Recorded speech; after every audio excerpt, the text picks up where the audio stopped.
have just re-announced the press conference, but I will get us started. But Dane, how do you reflect on that one today?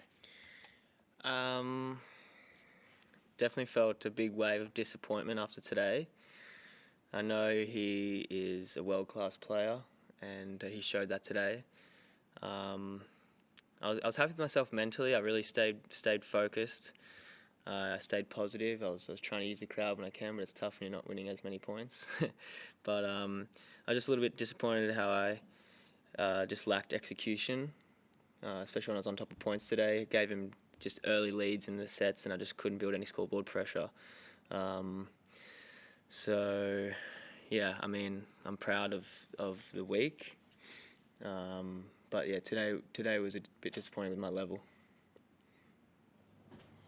Dane, any reason for that? Can you pinpoint why? He puts a lot of pressure. You know he's going to hold easily a lot, and you're not getting into many service games. So that definitely builds pressure, just underlying. You feel like love 15s and 15-30s are a bigger opportunity for him to, it just puts more pressure on you. And I think I let that make me hesitate a little bit when I had the shorter balls or the balls to do something with in the rally, and sometimes I'd go for too much. So I struggled to find that balance of going for too much. But yeah, I probably just attribute that to his serve, and he was very good off the ground today as well. But yeah, he was built a lot of pressure. Yeah.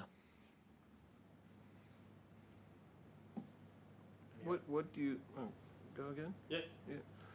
What do you take away? What's the overriding emotion? Overriding emotion. I think the most valuable thing I can take, or have taken from this AO, is just a sense of belonging. You achieve that through hard work and discipline. I've always, especially last long while, I've done that. I've always been an extremely hard worker.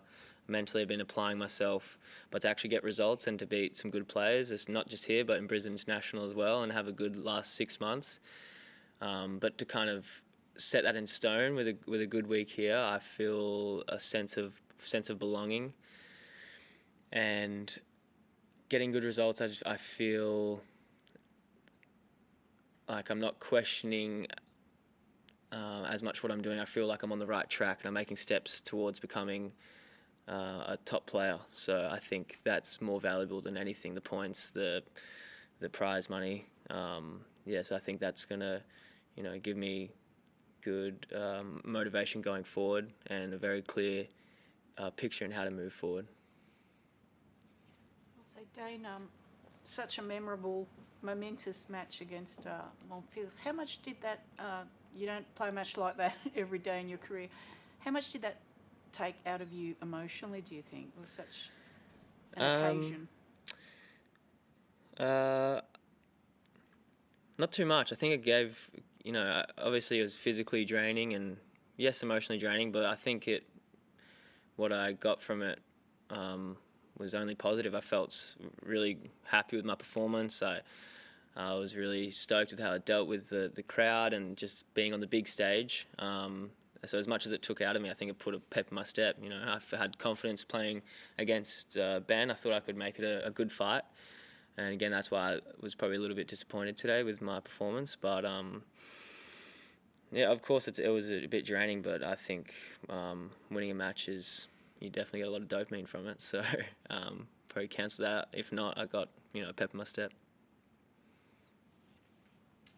Just going, as Susie was talking about the Monfils match, just going back to that match, when you signed the camera after the lens after the match, I think you signed "This too shall pass."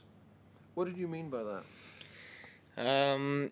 It's kind of a mantra that I keep in the back of my mind, just in moments that are really tough, or in moments that are very exhilarating, or I guess really happy moments and fulfilling moments, like this week, for instance. The phrase just helps me stay grounded because the only real constant in life is change. So I know these feelings will dissipate, but also in tough times, those feelings will dissipate. So it's just a way of allowing me not to get too attached with how I'm feeling in the current moment or to the situation at hand, because it's inevitably going to change. That's just the nature of life. And it's a very tennis thing, the emotional roller coaster of tennis. You have huge highs and crashing lows, as Madison just mentioned before you. Yeah, I mean, she's had an unbelievable effort this run, and hopefully she can keep it going. But yeah, you learn that as a tennis player. If you can't wrap your head around that, or learn to lose well and win well, then it's going to be tough to deal with life on the tour. Thanks, everyone. Thank you. Thank you.